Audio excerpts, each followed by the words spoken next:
మా సినిమా గురించి మొదలు పెడదాం ప్లీజ్.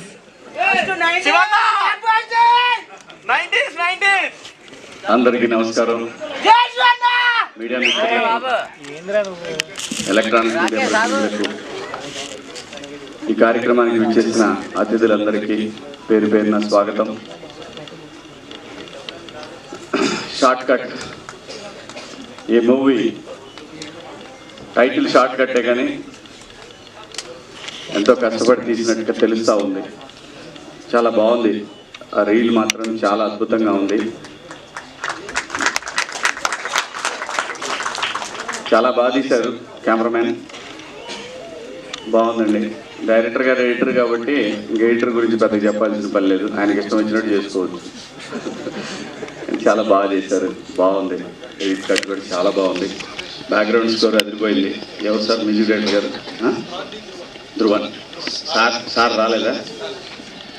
ఆయన అందివే. ప్రొడ్యూసర్లు నిజంగా వాళ్ళు సినిమా తీయాలంటే చాలా కష్టమైన పని. యూట్యూబ్ ఛానల్ పెట్టుకోవడం చాలా ఈజీ, సినిమా తీయడం చాలా కష్టం. మరి టేస్టీ తేజ లాంటి వాళ్ళకైతే ఇంకా ఈజీ. ఎందుకంటే ఫోన్ చేసి అన్న నువ్వు వస్తావా రావా అంటాడు. చచ్చినట్టు, లేకపోతే మళ్ళీ ఎక్కడ వాడు ఏం మాట్లాడతాడని భయం. ఇది short cut movie promotion, tasty Teja కాదు.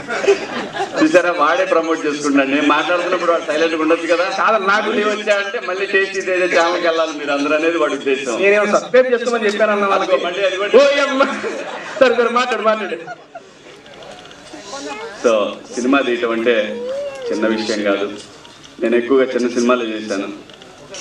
నిర్మాతల కష్టాలు అంతా ఇంత ఉండవు. ఇవాళ ఉన్న పరిస్థితుల్లో అయితే అసలు ఆడియన్స్ దాకా పోయిందాకా కూడా ఆగే పరిస్థితులు లేవు. దాని గురించి, సినిమా గురించి ఒక చిన్న ట్రైలర్ రాగానే ఆ సినిమా గురించి మాట్లాడేసుకొని, అది ప్రొడ్యూసర్ టైం బాగుంటే బాగా వెళ్తుంది, బాగా లేకపోతే చేయగలిగింది ఏం లేదు.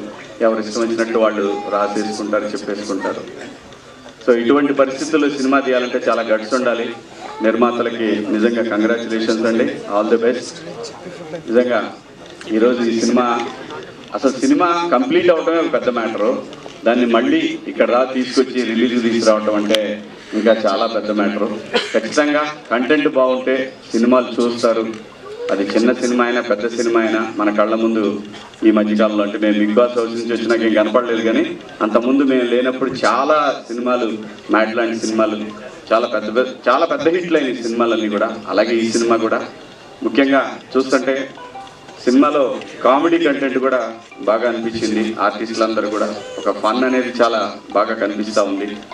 అలాగే సందీప్, ఎందుకంటే వాడు డ్యాన్స్ నేర్చుకునేటప్పటి నుంచి తెలుసు నాకు. వాడు నేను ఉన్నప్పటి నుంచి తెలుసు. స్వర్ణ మాస్టర్ దగ్గర డ్యాన్స్ నేర్చుకోవడానికి వచ్చేవాడు.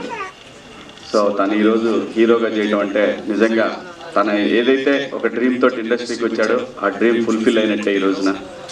అలాగే మంచి కొరియోగ్రాఫర్గా మనం చూసాం ఈ మధ్యకాలంలో. ఒక మంచి రీల్ కూడా, అది రణబీర్ కపూర్ సినిమాలో కదా, యానిమల్లో ఒక బీజిఎం కదా, బీజిఎంకి చేశాడు. ఎంట్రీ బీజిఎం చేశాడు. చాలా అద్భుతంగా చేశాడు.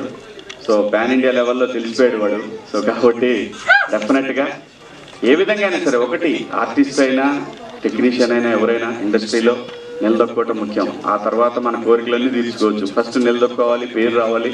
ఆ తర్వాత మనం ఏ ఆట ఆడినా కూడా కష్టపడి ఆడితే ఖచ్చితంగా నిలబడతాం. దానికి ఎగ్జాంపుల్ ఈ రోజున సందీప్ మంచిగా అంత పెద్ద సినిమాలో, పాన్ ఇండియా సినిమాలో ఒక హీరోకి ఇంట్రడక్షన్ లాంటి ఒక బీజిఎం చేయటం అంటే తమాషా కాదు. So all the best Sandeep. డెఫినెట్గా కష్టపడతా ఉంటే, నిజాయితీగా ఉంటే మాత్రం ఎవరైనా సక్సెస్ అవుతారు లైఫ్ని ఎక్కువ పెద్ద సీరియస్గా తీసుకోవద్దబ్బా, చాలా ఈజీగా తీసుకోండి. ఎవ్రీడే ఎంజాయ్ చేయండి. ఈ సినిమా ప్రొడ్యూసర్లు, డైరెక్టర్లు ఎంజాయ్ చేస్తూ డెఫినెట్గా రిలీజ్కి వెళ్ళండి. కష్టపడి తీశారు కాబట్టి డెఫినెట్గా పెద్ద హిట్ అవ్వాలని భగవంతుడిని మనస్ఫూర్తిగా కోరుకుంటున్నాను. మీ అందరి ఆశీస్సులు, ముఖ్యంగా యూట్యూబర్స్ కానివ్వండి, ఈ రోజున ఎలక్ట్రానిక్ మీడియా కానివ్వండి, ప్రింట్ మీడియా కానివ్వండి, ప్రతి ఒక్కళ్ళు కూడా చిన్న సినిమాని మొదటి నుంచి కూడా మీడియా ఎప్పుడు సపోర్ట్ చేస్తూనే ఉంది. అలాగే దీనికి కూడా మంచి సపోర్ట్ చేయాలని మీరందరూ కూడా మనస్ఫూర్తిగా కోరుకుంటూ కార్యక్రమానికి విచ్చేసిన మీ అందరికీ కూడా థ్యాంక్స్. అలాగే సందీప్ తరఫున, అలాగే ఎందుకంటే సందీప్ గారు ఇప్పుడు మాకు ఫ్యామిలీ. బిగ్ బాస్కి వచ్చిన తర్వాత ఆ 20 మంది కంటెస్టెంట్లు ఒక ఫ్యామిలీ లాగానే ఫీల్ అయ్యాం. గేమే, తమ్ముడే ప్యాకెట్ అన్నట్టు ఫ్యామిలీయే గొడవలే అవన్నీ మర్చిపోండి. బ్రహ్మాండంగా ఈ సినిమా సూపర్ హిట్ అవ్వాలని, ప్రొడ్యూసర్స్కి ఇంకో సినిమా తీసే డబ్బులు రావాలని, డైరెక్టర్ గారికి ఇంకో 2 సినిమాలు రావాలని, అలాగే మా యూట్యూబర్స్ అందరికి కూడా మోర్ అండ్ మోర్ కంటెంట్ దొరకాలని, థంబ్నెయిల్స్ మాత్రం పాజిటివ్గా రాయాలని మీ అందరినీ మనస్ఫూర్తిగా వేడుకుంటూ మీ అందరి దగ్గర సెలవు తీసుకుంటున్నాను. Jai Hind. Thank you. Thank you Shivanna గారు. కూల్గా మాట్లాడి మొత్తం సెట్ చేసేసారు.